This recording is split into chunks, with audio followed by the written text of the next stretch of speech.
ताजी एवरीवन, कैसे हैं आप सब। आई होप आप सब ठीक होंगे, अपना ख्याल रख रहे होंगे। लास्ट वीडियो में आपने देखा कि मैंने किस तरह से अपने हाथ से गणपति बनाए हैं और उनकी स्थापना की। मैं हर साल गणपति स्थापना करती हूँ अपने घर में, और हर साल मतलब पिछले 4-5 सालों से मैं 56 भोग भी कर रही हूँ। हर साल हम सब फ्रेंड मिल के बनाते हैं भोग।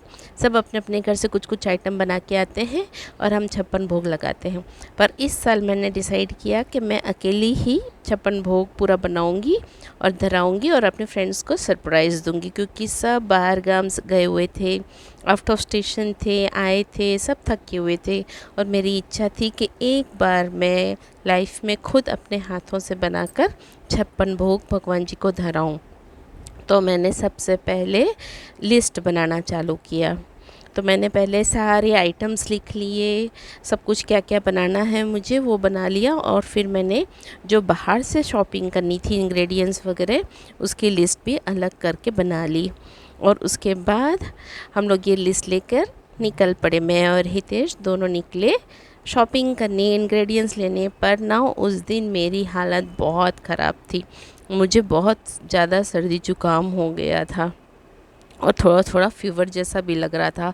बट मैंने सबको इनवाइट कर लिया था, मम्मी जी की फ्रेंड्स को, मेरी फ्रेंड्स को। तो हितेश ने कहा चलो एक काम करो, तुम थोड़ा बहुत सामान जैसे मिठाइयाँ, फरसाण वगैरह बाहर से ले लो और कुछ कुछ तुमसे जितना बन सके उतना बना लेना। तो हम लोग ने डिसाइड किया कि चलो अच्छा स्वीट और फरसाण हम बाहर से ले लेते हैं। तो हम लोग वही लेने के लिए देखिए यहाँ पर रुके हुए हैं ये स्वीट शॉप में।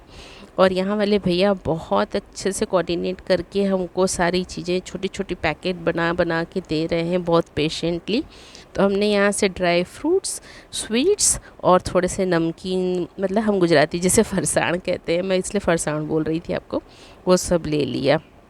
सारा सामान हमने ले लिया। बट देखिए, ये देखिए मेरी गाड़ी में थोड़ा बैग रखने गई और फट गई सीट।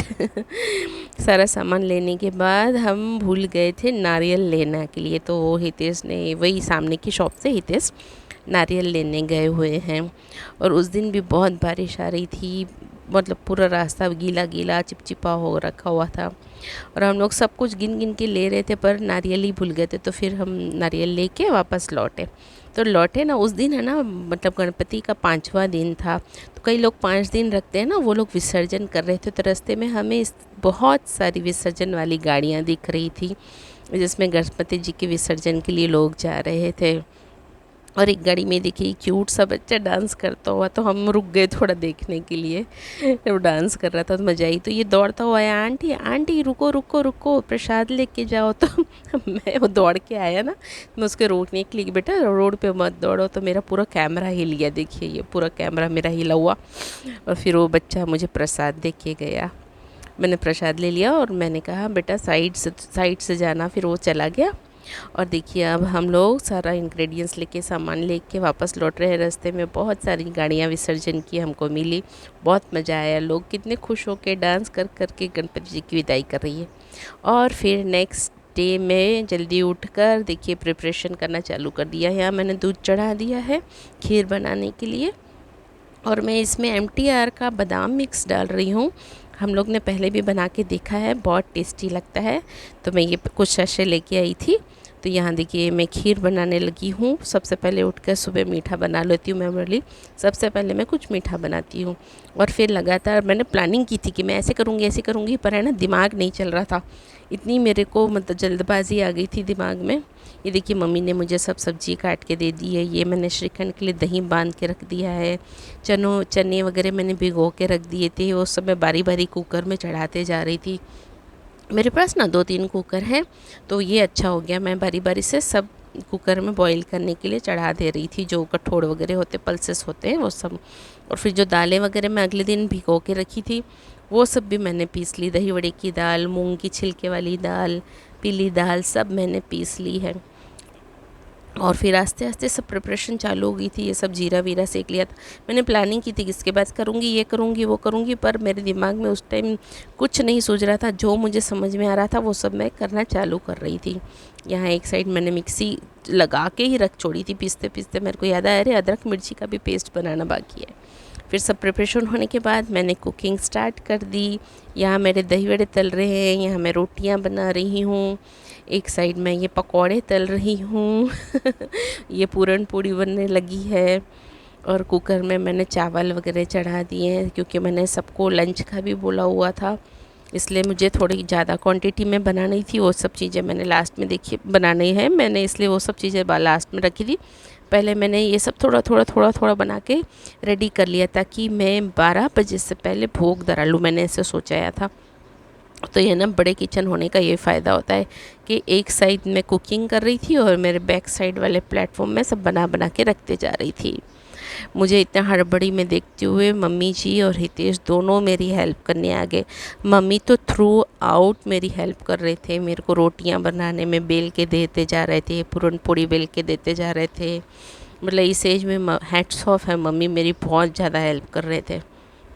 और ये देखिए मैं लंच का भी प्रिपरेशन कर ली है, ये मेरी दाल वगैरह बन गई।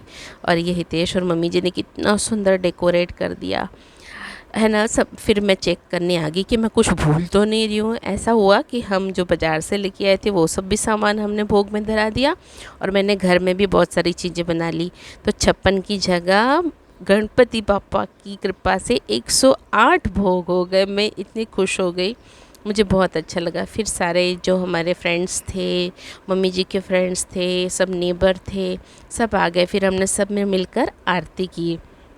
उस दिन मतलब इतनी पॉजिटिव वाइब्स आ रही थी ना घर में, पूरे में आरती की गुंजना हो रही थी, बहुत अच्छा लग रहा था। बहुत पॉजिटिव वाइब्स पूरे घर में फैल गई थी। ये सब मेरे नेबर्स हैं, वो भी, उन सबको भी मैं बोल के आई थी, तो सब ने आरती की आवाज़ सुनी तो दौड़ लगा के आ गए। अगर अच्छा रुपल जी चालू हो गया, कर लिया आपने, तो फिर सब आ गए थे। मैंने कहा सब थोड़ी देर बैठ जाओ, बस अभी 5-10 मिनट बैठो। फिर मैंने और मेरी फ्रेंड ने सब तैयारी कर ली। और देखो ना, इस दिन तो मुझे पता ही नहीं चल रहा था कि मैंने ना कपड़े चेंज किए ना कुछ, मैं रेडी हुई और मेरी सर्दी जुकाम तो जैसे पापा ने गायब भी कर दिए थे। और फिर सबको मैंने बैठाकर बहुत अच्छे से मैंने भोजन करवाया सबको। लंच का टाइम भी हो गया था, सबको बहुत ज़ोर से भूख भी लग गई होगी तो मैं सबको लंच करने जल्दी जल्दी बैठा दिया। पहले सब आंटी लोग को मैंने बैठा दिया, और मेरे पड़ोसने में मेरी फ्रेंड्स आई हुई थी, वो लोग ने मेरे को बहुत हेल्प की। वो लोग भी परोसने लगी आंटी लोग को। ये देखो छोटू भी स्कूल से आ गई, बोले लाओ मम्मा मैं भी आपको हेल्प करती हूँ। तो छोटू, मेरे फ्रेंड्स, हम सब मिल के सब आंटी लोग को पहले खाना खिला दे रहे हैं। और ये आ गया विसर्जन वाला डे। उस दिन तो हम सब बहुत दुखी हो जाते हैं खासकर छोटू, उसको तो भेजना ही नहीं होता है पापा को। फिर हम समझाते हैं कि जाएंगे नहीं तो वापस कैसे आएंगे बेबी। उस दिन देखिए हम सब मिलके आरती कर रहे हैं गणपति बापा की। विसर्जन वाले दिन पहले आरती कर रहे हैं, और फिर उसके बाद उस दिन इतनी ज़ोरदार बारिश आ गई ना, तो मम्मी कहते हैं नहीं बहुत अच्छा होता है अगर हम कुछ भी अच्छा काम करते हैं और बारिश आती है ना, तो बहुत मतलब शुभ होता है, ऐसा मम्मी जी ने बताया। तो मैंने कहा अरे वाह बहुत अच्छा। मतलब ये 11वां दिन था, सब जगह विसर्जन हो रहे थे, हमारी सोसाइटी में भी विसर्जन हो रहे थे, बहुत ढोल नगाड़े बज रहे थे। तो मुझे बहुत मज़ा आ गई कि चलो हमारे गणपति बाबा के विसर्जन के टाइम ढोल नगाड़े वगैरह सब बज रहे हैं। और फिर हम लोगों ने एक थाली में अपने गणपति जी को बैठाया और फिर हितेश के सिर पर बैठा दिया। मैंने कहा अच्छे से गणपति पापा को पकड़ना, थाली नहीं पकड़ना। फिर पूरे घर में हितेश गणपति पापा को घुमा रहे थे। हम लोग ऐसा कहते हैं कि गणपति पापा के जाने से पहले पूरे घर में घुमाना चाहिए। तो पहले मेरे घर में पूरे में घुमा लिया, उसके बाद सामने ही भावना दीदी का भी घर है। एक्चुअली भावना दीदी तो आउट ऑफ टाउन थी, पर घर खुला था, जीजा जी थे। तो फिर हितेश बोले चलो वहाँ घुमा के आते हैं गणपति पापा को, तो हम लोग वहाँ गए। ये देखिए ये वाला घर है ना भावना दीदी का घर, एकदम एग्जैक्ट मेरे सामने ही है भावना दीदी का भी घर। तो हमने वहाँ पर भी गणपति पापा को पूरे घर में घुमाया और फिर देखिए ये हितेश के कैसे लग रहे हैं, ऊपर नैपकिन रख लिया है और पापा को ऊपर बैठाया है और ज़ोर ज़ोर से चिल्ला रहे हैं गणपति बापा मोरिया, गणपति बापा मोरिया, जैसे विसर्जन के टाइम चिल्लाते हैं ना उसी तरह से। पर बारिश तो रुकने का नाम ही नहीं ले रही थी, तो भी हम लोग बहुत मस्ती कर रहे थे। देखिए ये अब अभी देखना कितना पानी भर गया है, इतनी ज़ोरदार बारिश आ रही थी। फिर हम रिकॉर्ड नहीं कर पा रहे थे क्योंकि फ़ोन बारिश में बार बार गीला हो जा रहा था। इतनी ज़ोर से चिल्लाने की वजह से हमारे आजू बाजू वाले भी सब फ्रेंड्स निकल के आए, अरे विसर्जन कर रहे हो क्या, फिर मेरे घर आए और हम सब ने मिलकर विसर्जन किया। थोड़ी देर हमने सब ने गरबा किया। देखिए मैं आप लोगों को कुछ मेरे लास्ट ईयर के और उससे भी लास्ट ईयर के अनकोट के छप्पन भोग के कुछ क्लिप्स डाल दे रही हूँ, जब मेरी बड़ी डॉटर भी आई हुई थी। तो आपको ये वीडियो कैसा लगा मुझे कमेंट करके ज़रूर बताइएगा, और कुछ सजेशन हो तो भी ज़रूर बताइए। ये सब मेरे लास्ट ईयर की फ़ोटो है। जय माता जी।